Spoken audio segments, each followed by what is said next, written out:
to be used to track each individual person and maybe even to control those people.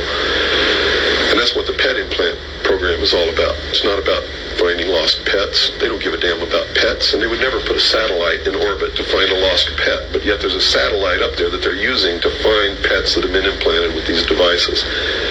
They're testing this program on pets that's going to be used in human beings. And in the Los Angeles Times in 1989, they ran an article that was 10 forecasts for the coming decade, was the title of the article. I have a copy of it in my research center. And number 5, I believe it was number 5, in those 10 forecasts for the coming decade was chemical or electronic implants to control individual behavior on a 24-hour basis, unquote. So it's not hidden at all. It's there for anybody who wants to look. It happens in seconds. Moms and dads, you know that feeling. Your child gets lost in a store, maybe just wanders off for a second or two. Your heart stops, though. Panic sets in, and you think the worst. It's happened to most of us, but what if you had a secret weapon, an extra layer of safety, so to speak? How far would you go to keep your children secure? Would you be willing to microchip them? Experts tell us the technology already exists. Turns out one Bay Area mother is all for it, and she shared her story with our Melanie Michael.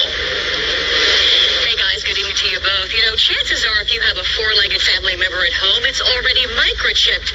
And if the technology exists to save Fido in an emergency, what about microchipping your child? Before you say, no way, I would never do that, hear one mom's story.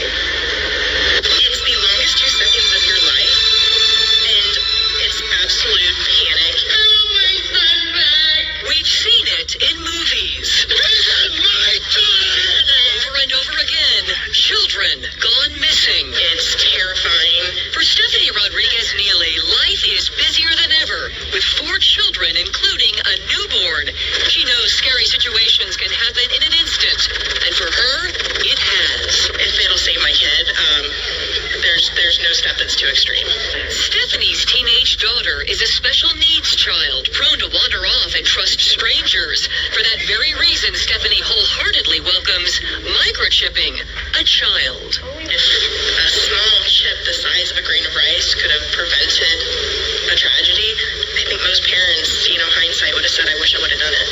But Stephanie is in the minority in her Tampa Bay Moms group, where other mothers call this too sci-fi and invasive. You're putting a battery in your kid, you're putting a chip in your kid, then where does it stop?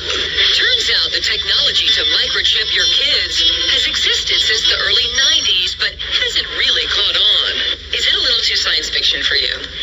Very much so. A well-known technology expert out of Boston tells us microchipping poses little to no health risks and would act as a barcode of sorts. Without question. It could save a life, reunite a family, find a missing Alzheimer's patient. I always tell people, as long as you're doing what you feel is best for your child, you're not really wrong. And guys, this is what we're talking about, the microchip. I don't know if you can see it in my hand. It's the size of a grain of rice, very, very small. And the expert that we spoke with actually tells us that barcodes were introduced in the late 1960s, and back then people thought, this is way too invasive and too weird, and now barcodes are so commonplace that we don't even think about them anymore. The expert tells us this will happen sooner rather than later. Well, and Mel, you said that the technology's been around since the 90s or whatever, but have companies actually tried this? That's a different scenario. Two of them, as a matter of fact. Both of those companies ended up going defunct. They tried initial public offerings. It did not go through, but you can bet somewhere, someday, someone is going to pull this off, and we can see those microchips in everyone.